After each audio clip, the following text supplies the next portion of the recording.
It now becomes the duty of the court to impose sentence in this case, and that is to see that this defendant never again has the opportunity to walk the streets of our community as a free man. Hello, I'm Paco Rivera, and this is the Maximum Sentence channel, where we discuss recent crimes and convictions and a maximum penalty handed down. You can also follow me on Facebook for updates and more. There will be a link to my Facebook in the description below.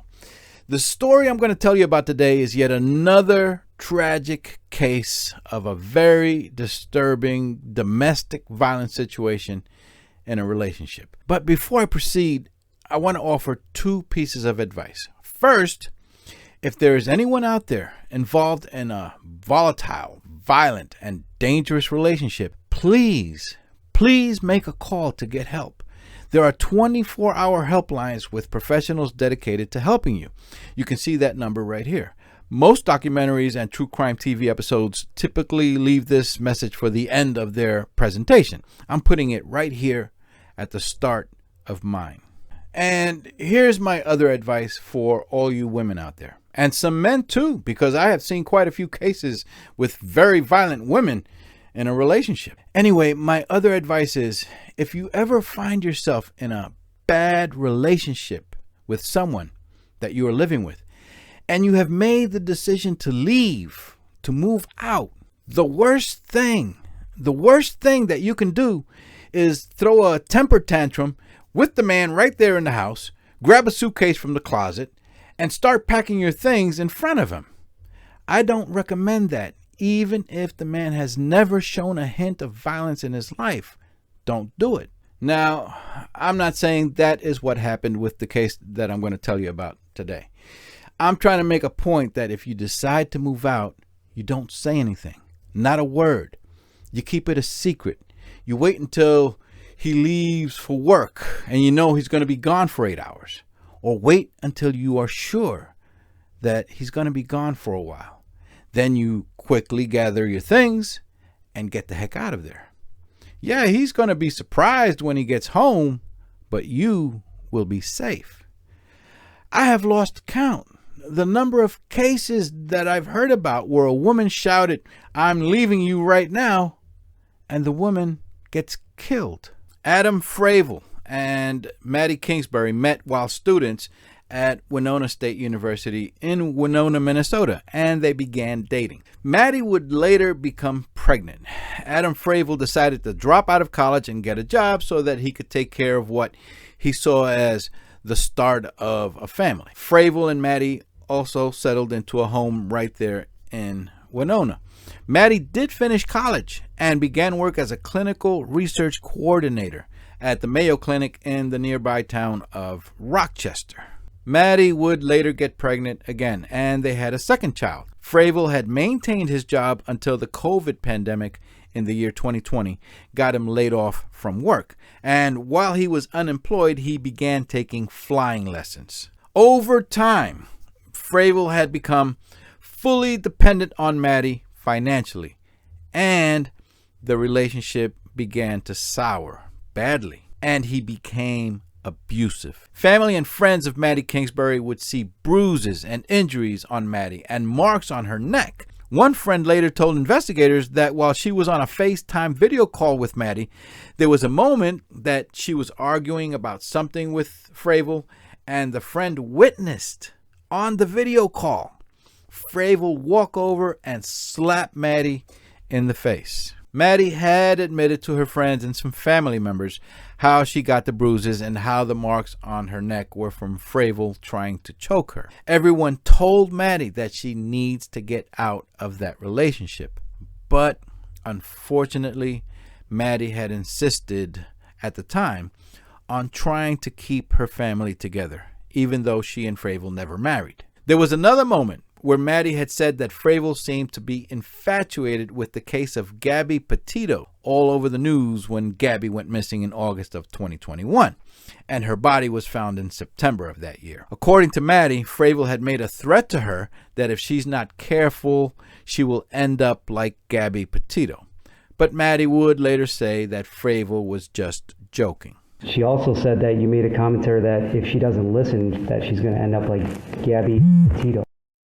Now, the media has made a lot out of Adam Fravel's obsession with the Gabby Petito case, his following it so closely in news reports, and practically calling this as evidence against him. I'm not going to call it that, because that was national news that millions of people were closely following, including me. The relationship between Fravel and Maddi got so bad and so sour that eventually, it appears, Maddi had sought love from somewhere else. And she reconnected online with an old friend from college named Spencer Sullivan, who by this time was also a war veteran. Maddi had let it be known to Spencer how miserable she was in the relationship that she was in and how desperately she wanted to get out of it. All indications are that Maddi and Spencer, over time, fell deeply in love with each other and were looking for a future together after she finds a way to get out of the abusive relationship that she was in. That moment came in early 2023 when Maddi, while at home, confessed to Adam Fravel that she was in love with another man and intends to move out. Maddi would also give the news to family and friends and told them that she had informed the father of her children, Adam Fravel. When asked what his reaction was, she stated how she felt bad because he appeared very heartbroken and he was crying.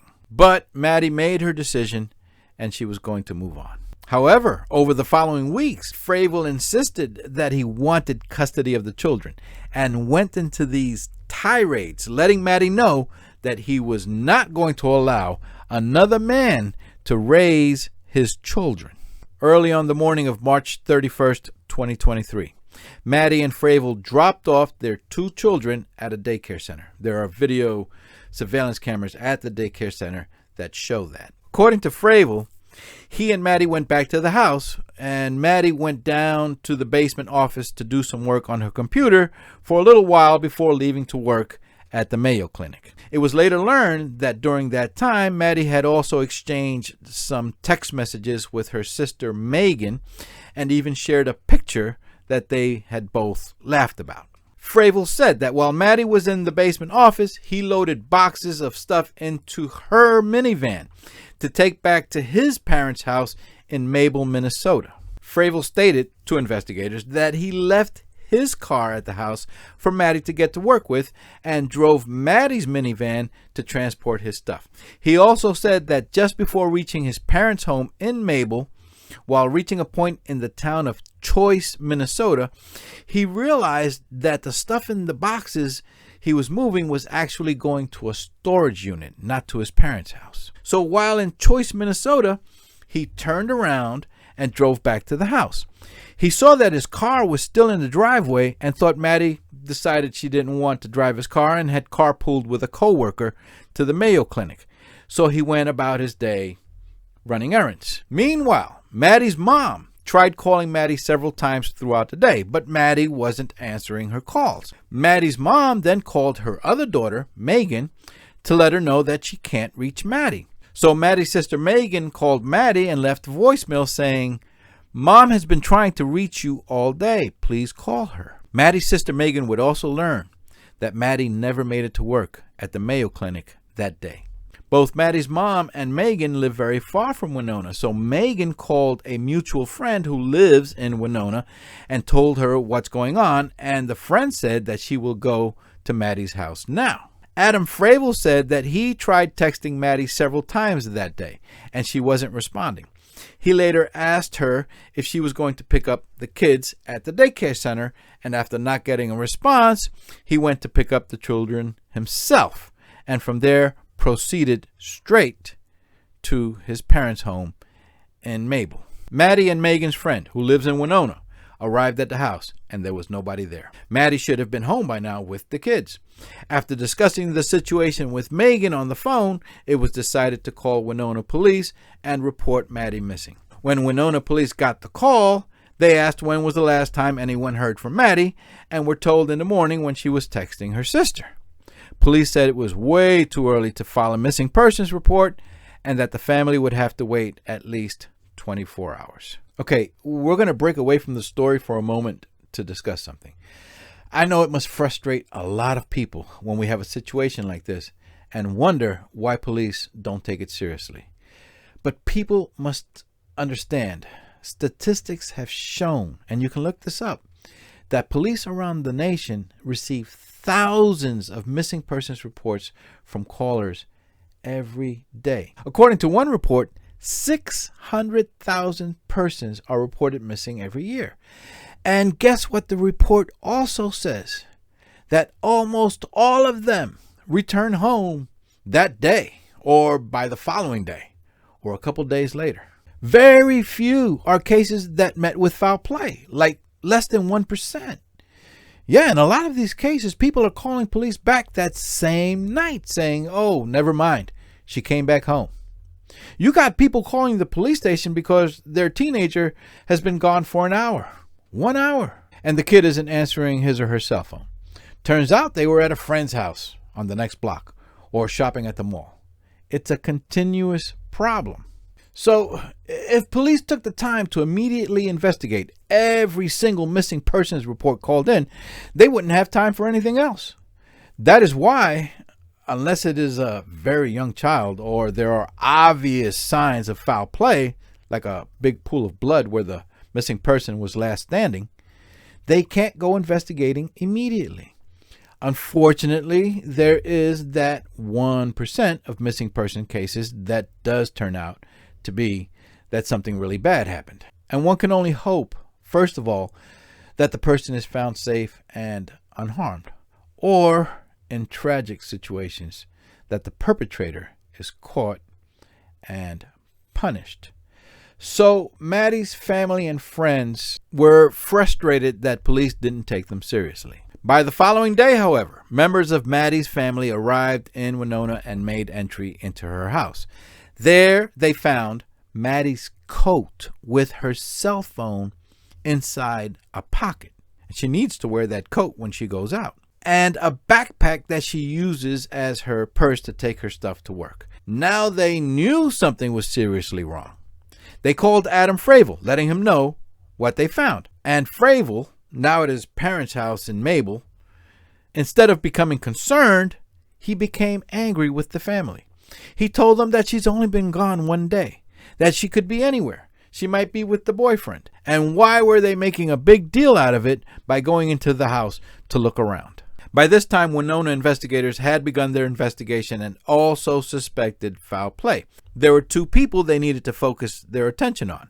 One was the boyfriend, Spencer Sullivan, and the other, her live-in partner and father of her children, Adam Fravel. Investigators were able to clear Spencer when his alibi checked out that he was at work all day, far from Winona, during the time that Maddie went missing. Fravel was questioned and gave investigators the full story of how he last saw Maddie when she went into the basement office and he left in her minivan to drop off boxes at his parents' house in Mabel, but turned around in the town of Choice when he realized those boxes were going into a storage unit. Meanwhile, Maddie's family and friends began a huge search campaign that involved more than 2,000 residents of the Winona community to look for the 26-year-old missing woman.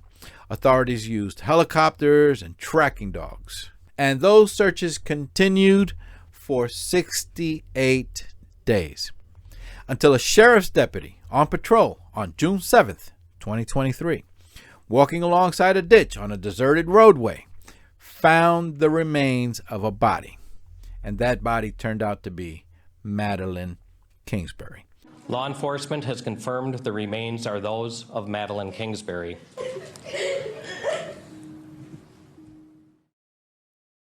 Maddie's body was wrapped in a bedsheet that was later determined to be a match for bed sheets at her home. And there was a towel wrapped tightly around her neck and face. A towel also determined to be a match for a towel set from her home. Investigators had looked into Fravel's story about where he had been on the day Maddie disappeared. And his cell phone pretty much confirmed that he arrived in the town of Choice and had turned around and headed back to Winona. This was determined from cell phone location data that investigators downloaded. But what investigators also learned from his cell phone is that when he arrived in the town of Choice, his cell phone was turned off for 45 minutes. Maddi's body, her remains, had been found by a sheriff's deputy near the last location where Fravel's cell phone was showing when it got turned off, in a ditch in the town of Choice. A medical examiner stated that decomposition had made the autopsy difficult, but that the likely cause of death was asphyxiation, which is why no blood was found during a search of the home. Adam Fravel was arrested later that same day that the body was discovered. Fravel was charged with murder, and he was found guilty. 30-year-old Adam Fravel was sentenced to life in prison without the possibility of parole. Clear reminder that actions do have consequences and that violence like this will not be tolerated. Mr. Fravel, the jury has found you guilty of 2 counts of first-degree murder and 2 counts of second-degree murder. Under Minnesota statute, the law mandates a sentence of life imprisonment without the possibility of release for first-degree murder premeditation. Therefore, Mr. Fravel, it is the judgment of this court that you be committed to the custody of the Commissioner of Corrections and sentenced to life imprisonment without the possibility of release. The sentence reflects the severity of your actions and serves as a clear statement that such violence will not be tolerated in this community. To this day, Adam Fravel says that he didn't do it. Very briefly, I never caused harm to Maddi, and I am innocent. Thank you. Please remember to subscribe for more of these true crime stories so that you're alerted when the next one appears. You can also follow me on Facebook for updates. There will be a link to my Facebook in the description below. I'm Paco Rivera. Take care, and bye for now.